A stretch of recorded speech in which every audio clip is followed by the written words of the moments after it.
Welcome to Cambridge House Live. I'm Vanessa Collette at the World Resource Investment Conference. Joining me today is David Morgan with themorganreport.com. Welcome, David. Great to have you here with us. Thank you. David, you're speaking later today at 4:30. What is your talk about this time? It's silver, the move ahead. And I'm going to go over the last bull market, and after several items, but one of the primary issues is about how these bull markets run. And we can learn a lot from history. It doesn't mean that the next bull market or the one we're presently in is going to repeat exactly. But if you study the last bull market in silver, what you find was silver went from the official monetary price of $1.29 per ounce up to about $6 from 1965 to 1979. So you had roughly a 14, 15-year time frame where you had silver do rather well, especially during that long period. You're making real money, basis what real true interest rates were. But from 1979 at $6 to January 1980, in a one-year time frame, you had silver go from $6 to $50. So you had an 8-fold increase in a one-year time frame in basically a 15-year bull market. So I've been saying for quite some time that 90% of the move came in the last 10% of the time. And I actually go through the arithmetic during my lecture, which is very easy to do, and prove that really 87.5% of the move came in the last really 7% of the time. Now that doesn't mean, again, that the next bull market is going to repeat, but it does suggest what we know about all markets that go into bubbles. And that is that a great percentage of the move comes in a very short time frame. It happened in the NASDAQ, it happened in Japanese stocks, it happened in real estate. And I expect to happen again in the precious metals. So I think we're far, far, far from the move being over. I also think the big money lies ahead, but it's going to be very difficult unless you're positioned properly, let's say at a time much earlier, to catch that move. Because once they start to move like that, people are afraid to jump in. So what are you telling investors to do today with their money? Well, we've been consistent. I've always said that you should have part of your money in the metals or in the commodity sector. I've said as much as 20%. I think that that's a good basis for most people, and basically have a long-term horizon. And it's a site that's devoted to investors primarily, although I do position trading and let people look at my trades from time to time. So I do both, but really the long term is buy right and sit tight, Jesse Livermore saying, and that's pretty much what we teach. Certainly people are upset from, let's say, 2009 till now.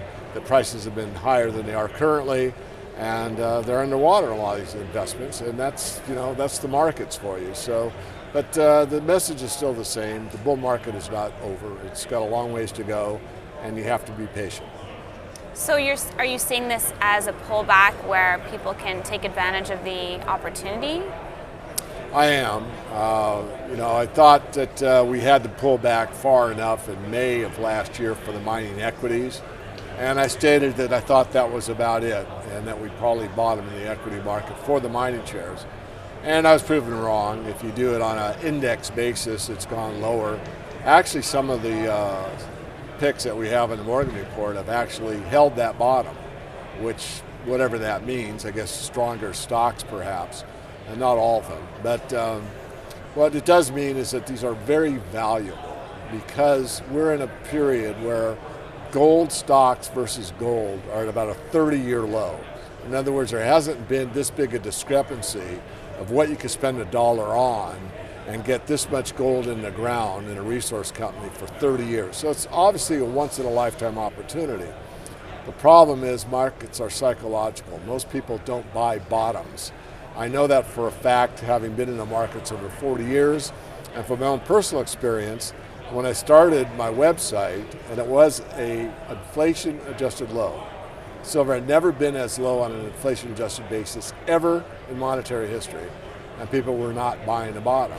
The only people that were buying the bottom were Warren Buffett, Bill Gates, and George Soros, the billionaires.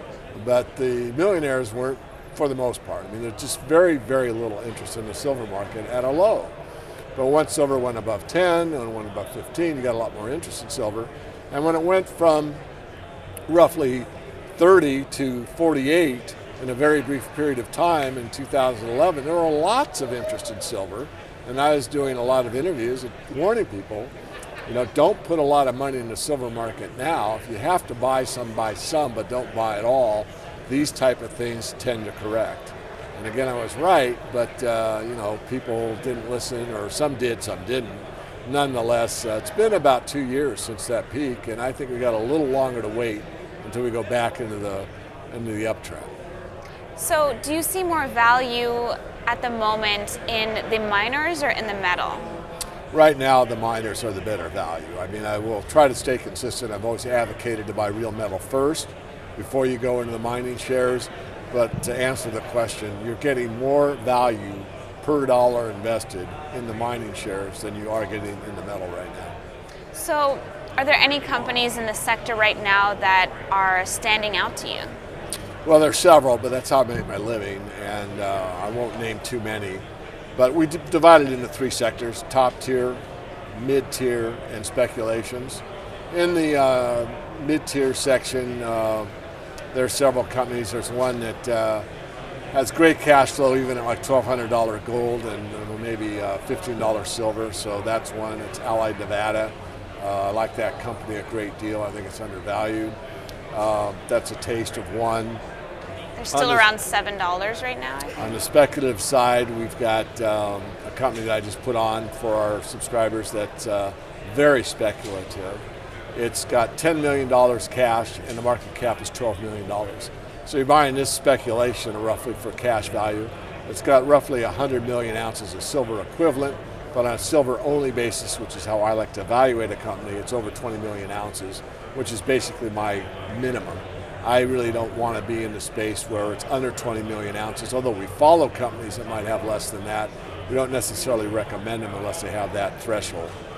So what company would that be? I'm not giving that one out. Oh, what do investors have to do to find out? Well, if they buy the report, they'll find out. But Okay. It's part of the way I make a living. But I give a lot of free information. I mean, I'm on YouTube at the Silver Guru channel. I'm on Twitter at Silver Guru 22. I do interviews like this all the time for free. So I provide a lot of education, a lot of information for no cost to people. But if they want to find out what our stock picks are, generally speaking, that's reserved for members only. A lot of people are, see the future with where we're going with the economy, and they're afraid. Are you positive about our future as a race? Well, that's a really important question and a very good question. Yeah, I would say yes, generally speaking. I mean, I think there's some real hardships coming. These fiat money systems never end well. But I am a huge believer in the human spirit. I'm also very free market, and I could be labeled, I suppose, a libertarian, although I don't like the label necessarily.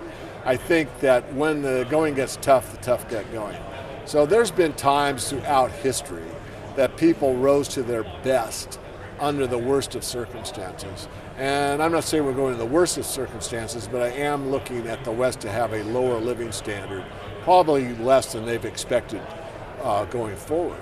And yet I actually think that's going to be a blessing in disguise, because I think it's going to, again, bring out the best in people, make them, one, appreciate what they have, two, realize that we really have to work for what we get. And this Ponzi scheme that we've been living under, where you can get something for nothing, because the banks can print money for nothing and charge interest on it, that's coming to an end. So I really am positive longer term, but I think there's going to be, like childbirth, I think there's going to be some pains getting there. But to me, what's more precious than a new human baby? So Right. That's my analogy. Corny or not, that's what I believe. I think it's going to be tough, but I think long term it's going to be really, really good. Excellent. Great. Well, it was wonderful to have you here with us today, David, and we look forward to having you back again soon. Thank you very much, Vanessa.